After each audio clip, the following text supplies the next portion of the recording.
আফিয়া সিদ্দিকী আমাদের বোন পাকিস্তানের একজন মুসলিম বিজ্ঞানী ছিলেন।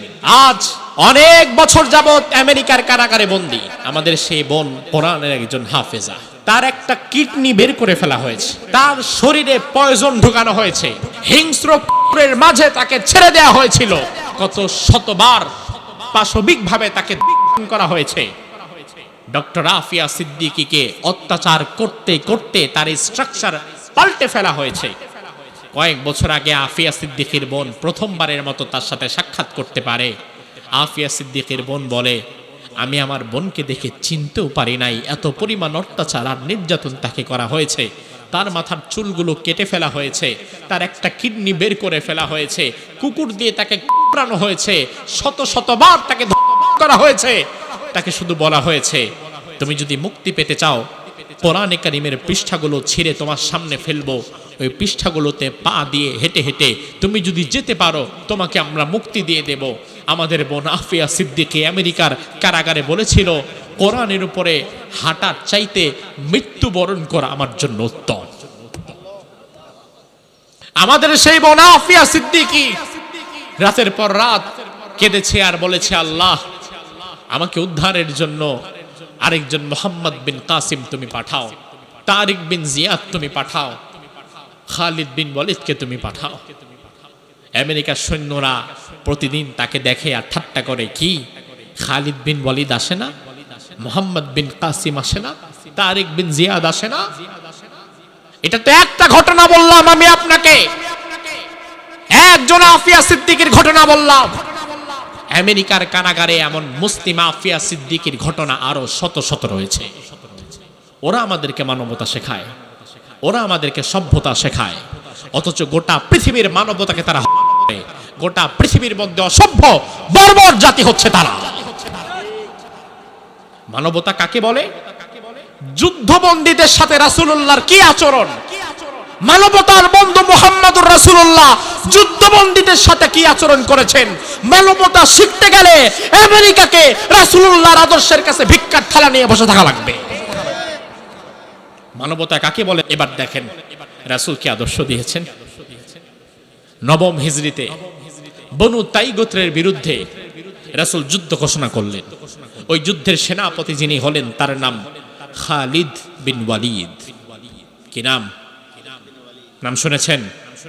খালিদ বিন ওয়ালিদ ইসলামের এমন বীর, ইসলাম গ্রহণের আগেও যার হারার রেকর্ড নাই, আর ইসলাম গ্রহণের পরেও যার হারার রেকর্ড নাই। এখানে গিয়েছেন, সেখানে বিজয় অর্জন করেছেন।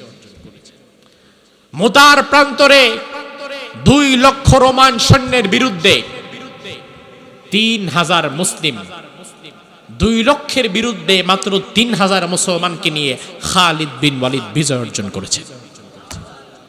গোটা পৃথিবীর ইতিহাসে এমন ঘটনা নাই। 2 লক্ষ কই আর 3000 কই? ওই খালিদ বিন ওয়ালিদ বনু তাই গোত্রের বিরুদ্ধে যুদ্ধ করলো। অনেক মানুষ যুদ্ধবন্দী হয়ে ধরা পড়ল। ওই যুদ্ধবন্দীদেরকে মদিনাতে আনা হলো। ওই যুদ্ধবন্দীদেরকে রাসূল যখন দেখতে থাকলেন, একদিন হঠাৎ করে যুদ্ধবন্দী এক নারী, সে রাসূলকে কিছু বলবে। রাসূল যখন সামনে দিয়ে যায় কিছু একটা বলতে চায়, কিন্তু বলতে পারে না।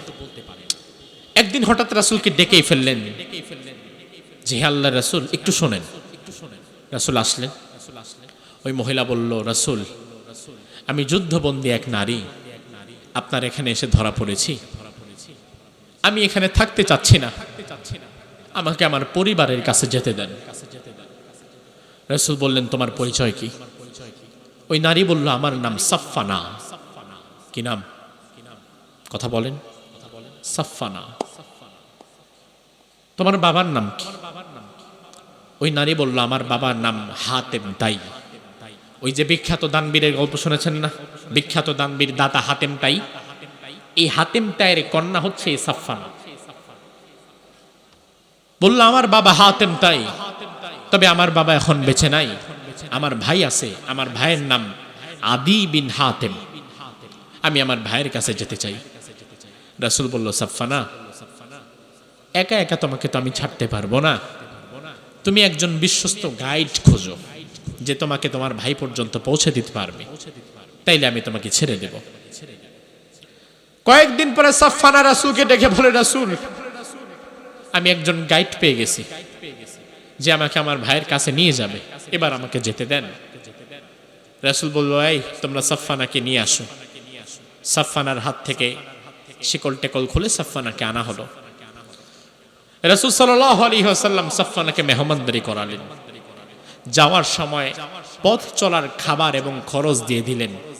শুধু তাই না, যাওয়ার সময় রাসূল তার নিজের পরিহিত একটা চাদর সাফফানার গায়ে জড়িয়ে দিয়ে বললেন, তুমি নিরাপদে তোমার ভাইয়ের কাছে চলে যাও। একজন যুদ্ধবন্দী নারীর সাথে রাসূলের আচরণ। সাফফানা চলে গেল তার ভাই আদি বিন হাতেমের কাছে। আদি বিন হাতেম বলল, কি ব্যাপার, তুমি না মুহাম্মাদের কাছে যুদ্ধবন্দী হয়েছিলে, তুমি বেঁচে ফিরলে কিভাবে? তোমার তো বেঁচে থাকার কথা না।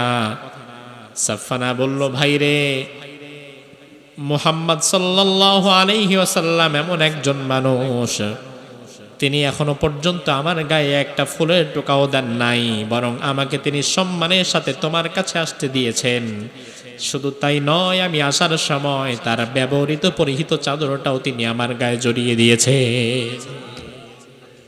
আদি বিন হাতেম অবাক হয়ে গেল, যুদ্ধবন্দির সাথে এত সুন্দর আচরণ পৃথিবীতে কেউ করে নাকি?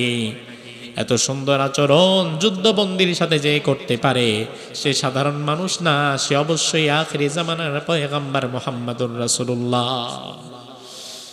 আদি বিন হাতেম রাসূলুল্লাহর দরবারে চলে গেল, গিয়ে বলল, ইয়া রাসূলুল্লাহ, আমি বিখ্যাত দাতা হাতেম তায়ের সন্তান আদি বিন হাতেম, আমার যুদ্ধবন্দী বোন সাফফানার সঙ্গে যেই আচরণ আপনি করেছেন, এই আচরণ কোনো সাধারণ মানুষের আচরণ হতে পারে না। এই আচরণ শুনে, এটা দেখে আমি মুগ্ধ হয়ে গিয়েছি। আমি আর জাহালাতের মধ্যে থাকতে চাই না। আপনি আমাকে কালিমা পড়ায়া দেন, আমি মুসলমান হয়ে যেতে চাই। আমার ভাই সুমামা বিন উসাল যুদ্ধবন্দী হয়ে রাসূলুল্লাহর কাছে ধরা পড়ল একজন কাফের। আল্লাহর হাবিব যুদ্ধবন্দী ওই সুমামাকে বলল, সুমামা, কি আচরণ আমি তোমার সাথে করব বলে তুমি আশা করো? সুমামা বলল, ইয়া রাসূলুল্লাহ, আমি যেহেতু যুদ্ধবন্দী, আপনি এখন আমার মালিক, আপনি চাইলে আমারে মেরেও ফেলতে পারেন, আবার চাইলে ছেড়েও দিতে পারেন। তবে স্বাভাবিকত যারা যুদ্ধবন্দী হয় সব রাষ্ট্র তাদেরকে মেরে ফেলে, আপনিও তাই করতে পারেন। আল্লাহর হাবিব সুমামা বিন উসালকে মারলেন না।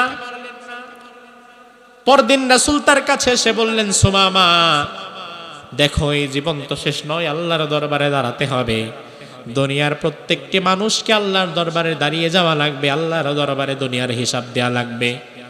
ওই আখিরাতকে ভয় করো সুমামা, সেখানে পরকাল আছে, জান্নাত আছে, জাহান্নাম আছে। এভাবে সুমামাকে বোঝানো হলো। আল্লাহর হাবিব ঘরে গেলেন, আয়েশাকে বললেন, ঘরের মধ্যে ভালো ভালো যা আছে তা রান্না করো। রান্না বান্না করে ভালো খাবারটা সুমামার জন্য রাসূল পাঠিয়ে দিলেন। অথচ সুমামা যুদ্ধবন্দী মানুষ।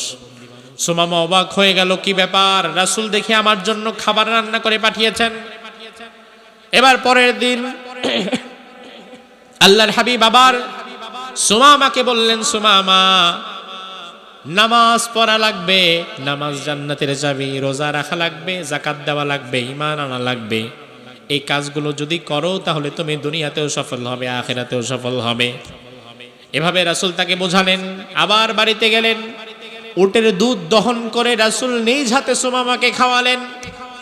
এভাবে 2-3 দিন যাওয়ার পরে পরের দিন রাসূল সাহাবীদেরকে বললেন, সুমামার ঘরটা খুলে দাও, সুমামাকে মুক্ত করে দাও।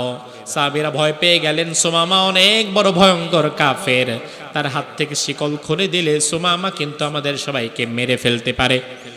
আল্লাহর হাবিব বললেন, না, সমস্যা নাই, আমি নবী গ্যারান্টি দিলাম, তোমরা তার শিকল খুলে দাও, তার ঘরটা মুক্ত করে দাও। সুমামার হাতের শিকল খুলে দেওয়া হলো, তার ঘরের দরজা খুলে দেওয়া হলো। সব সাহাবীরা আতঙ্কে আছে, ভয়ে আছে, সুমামা এখন সবার উপর আক্রমণ করতে পারে। কিন্তু অবাক করা বিষয়, সুমামার হাতের বাঁধন খোলার পরে, শিকল খোলার পরে, দরজা খোলার পরে সুমামা আস্তে আস্তে হাঁটতে হাঁটতে মসজিদের নববীর বারান্দায় গিয়ে বসলো, ওযু করলো, গোসল করলো। এরপরে বিশ্বনবীর কাছে গিয়ে চোখের পানি ছেড়ে দিয়ে বলল, ইয়া রাসূলুল্লাহ, যুদ্ধবন্দী একজন মানুষের সঙ্গে মানবতার বন্ধু মুহাম্মদুর রাসূলুল্লাহ যে আচরণ করেছে, এই আচরণ আমি কোনোদিন ভুলতে পারবো না। আমি কাফের অবস্থায় আর আমি আমার গোত্রের কাছে ফিরে যেতে চাই না। আমি আপনার হাতে হাত রেখে ঈমান এনে তারপরে ফিরে যেতে চাই। আল্লাহর হাবিব তাকে পড়ায়া দিলেন, লা ইলাহা ইল্লাল্লাহ মুহাম্মাদুর রাসূলুল্লাহ সাল্লাল্লাহু আলাইহি ওয়াসাল্লাম। তাহলে আমার ভাই, আমরা যেই মানবতা শিখতে চাই, এই মানবতাকে আমাদের আমেরিকার কাছ থেকে শেখা দরকার, জাতিসংঘের কাছ থেকে শেখা দরকার। বরং রাসূলুল্লাহ আমাদেরকে এমন মানবতা শিখিয়েছেন, আজকের পশ্চিমা সভ্যতা যদি মানবতা শিখতে চায়, তাইলে ইসলামের কাছে তাদের আসা দরকার আছে না? না, আমরা শেখার কিছু নাই। রাসূল আমাদের যা দিয়েছে তোমাদের কাছে যাবার কিচ্ছু নাই, বরং তোমরা আমাদের কাছে এসে শিখতে পারবা।